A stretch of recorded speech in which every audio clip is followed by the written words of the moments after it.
14 ఏళ్లు ముఖ్యమంత్రిగా ఉన్న చంద్రబాబు నాయుడు తన సొంత నియోజకవర్గాన్ని 3.5 దశాబ్దాలుగా పట్టించుకోలేదు.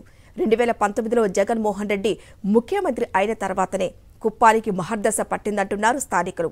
7 సార్లు చంద్రబాబును గెలిపించిన కుప్పం ప్రజలు ఈసారి ఆయనకు రెస్ట్ ఇద్దామనుకుంటున్నారని ప్రచారం జరుగుతోంది.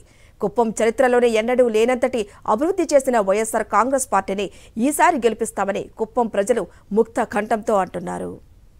35 ఏళ్ల పాటు కుప్పం నియోజకవర్గానికి ఎమ్మెల్యేగా 3 సార్లు ముఖ్యమంత్రిగా చేశారు చంద్రబాబు. సుదీర్ఘ రాజకీయ అనుభవం కూడా ఉంది. అయితే తన నియోజకవర్గాన్ని ఆయన ఏనాడు పట్టించుకున్న పాపాన పోలేదు. అందుకే ఆ నియోజకవర్గం సమస్యలకు కేర్ ఆఫ్ అడ్రస్ గా ఉండేది.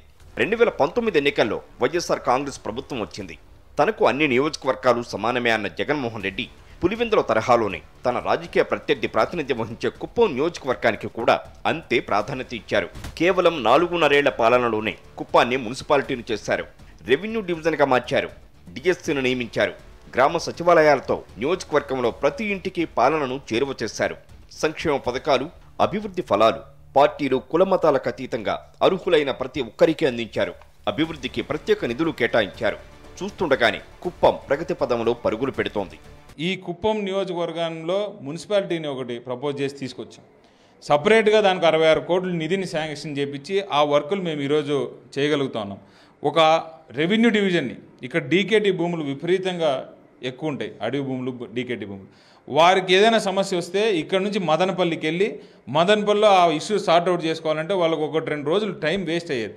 అలా దానివల్ల ఎక్కువ శాతం డీకేటీ భూములు ప్రాబ్లమ్స్ ఉంటే ఆ సపరేట్గా సీఎం గారిని అడిగి ఓన్లీ 4 మండలాలు కోసం కుప్పం రెవెన్యూ డివిజన్ ఒకటి ఇస్తే ఆయన శాంక్షన్ చేయించగలిగారు. ఈయన ముఖ్యమంత్రిగా ఉన్నప్పుడు కనీసం ఆయన సొంత నియోజకవర్గానికి రెవెన్యూ డివిజన్ తీసుకొని రాలేకపోయినారు.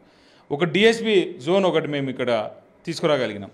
ఈరోజు ఎక్కడ చూసినా గడప గడప కార్యక్రమం కింద పంచాయతీకి 50 లక్షల చొప్పున ప్రతి ఒక్క పంచాయతీలో కూడా ఎక్కడైతే అవసరం ఉందో అక్కడ మేము డెవలప్మెంట్ చేసుకుంటూ వస్తూ ఉన్నాం. ఇవన్నీ చూసుకొని పోతే రాబోయేటటువంటి కాలంలో జగన్మోహన్ రెడ్డి చేసినటువంటి వెల్ఫేర్ స్కీమ్ కానీ ఇంత నిబద్ధతతో చేయడం అనేది ఎవడి వల్ల కాదు అని ప్రజల మనసులో చాలా గట్టిగా నాటుకుపోయింది. 100% ఈసారి వైఎస్ఆర్సీపీని గెలిపేయడానికి, వైఎస్ఆర్సీపీతో నిలబడడానికి ప్రజలందరూ కూడా సిద్ధంగా ఉన్నారు. కుప్పం ప్రజల చిరకాల కోరిక హంద్రినివ కాలువల ద్వారా కుప్పానికి సాగు, తాగునీరు అందించడం. చంద్రబాబు నాయుడు 14 ఏళ్లు ముఖ్యమంత్రిగా ఉండగా ఈ దిశగా ఒక్క అడుగు కూడా పడలేదు. 4.5 ఏళ్ల పాలనలోనే హంద్రినివాను కుప్పానికి తెచ్చి కుప్పం ప్రజల దాహాన్ని, పంట పొలాలకు సాగునీటి సదుపాయాన్ని అందించి చూపించారు జగన్మోహన్ రెడ్డి. జగన్మోహన్ రెడ్డి గారు అంటే మాటల వరకే కాదండి, ఇప్పుడు కూడా చేతులు కూడా చేసి చూపిస్తారండి. దానికి కుప్పం ప్రాంతమే ఒక ఉదాహరణ. నాకు కులం లేదు, మతం లేదు, ప్రాంతం లేదు, అందరూ కూడా సమానమే చెప్పి పులివెందుల ఎలాగో నాకు కుప్పం కూడా అలాగే అని చెప్పి చెప్పడమే కాకుండా ఈరోజు ఈ ప్రాంతానికి స్పెసిఫిక్గా ఫండ్ని కేటాయిస్తూ అసలు తాగునీరు, సాగునీరు గురించి ఏ రోజు కూడా పట్టించుకున్న పాపాన పోలేదు గత ముఖ్యమంత్రి చంద్రబాబు నాయుడు గారు. ఈరోజు హంద్రీనివా కాలువ వారు కనుక అనుకోండి ఎప్పుడు చేసినకూడదండి.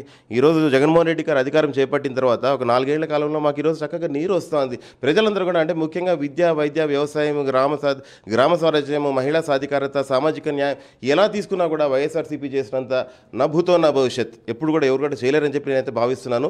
ఇక్కడ కుప్పం వాసిగా నేను చెప్పేది ఏంటంటే గతంలో ముఖ్యమంత్రిగా చంద్రబాబు నాయుడు గారు ఉన్నా కూడా కేవలం తెలుగు తమ్ముళ్ళ బాగు చూసుకున్నారు తప్ప ఇక్కడ ప్రజలకు జరిగింది ఒరిగింది అయితే ఏమీ లేదు. టీడీపీ హయాంలో జన్మభూమి కమిటీలదే రాజ్యం. రేషన్ కార్డు కావాలన్నా, పింఛను రావాలన్నా, సంక్షేమ పథకాలు అందాలన్నా జన్మభూమి కమిటీలు ఆమోదముద్ర వేస్తేనే పనయ్యేది, లేదంటే అంతే సంగతులు. ఇప్పుడు అటువంటి పరిస్థితి లేనే లేదంటున్నారు కుప్పం వాసులు. నేను కూడా ఒక బాధ్యతనే టీడీపీ ప్రభుత్వంలో ఎలాంటి జన్మభూమి కమిటీ అనేది ఒకటి పెట్టి నాకు ఒక రైస్ కార్డు రావాలా, ఒక ఇల్లు రావాలంటే అర్జీలు పెట్టుకొని వాళ్ళు కూడా ఒక 7 నెలలు తిరిగిన తర్వాత ఏమంటే జన్మభూమి కమిటీలో మీకు సంతకాలు కాలేదు, మీకు రాదు అని చెప్పి ఎంపీడీఓ గారు చెప్పినారు. ఇప్పుడు అలా కాదు. ఇప్పుడు మేమే దగ్గర 100 మందికి హౌసింగ్ ఇచ్చినాము, 150 పట్టాలు ఇచ్చాము. ఇప్పుడు మేమంతా వచ్చి ఒక సంతకాలు మాది లేదు, వాలంటీర్ వస్తారు, నీకు అర్హత ఉంటే చాలు అందరికీ చేస్తాం. టీడీపీ, వైసీపీ అంటూ ఏం లేదు, అందరికీ అన్నీ చేస్తూ ఉన్నాం.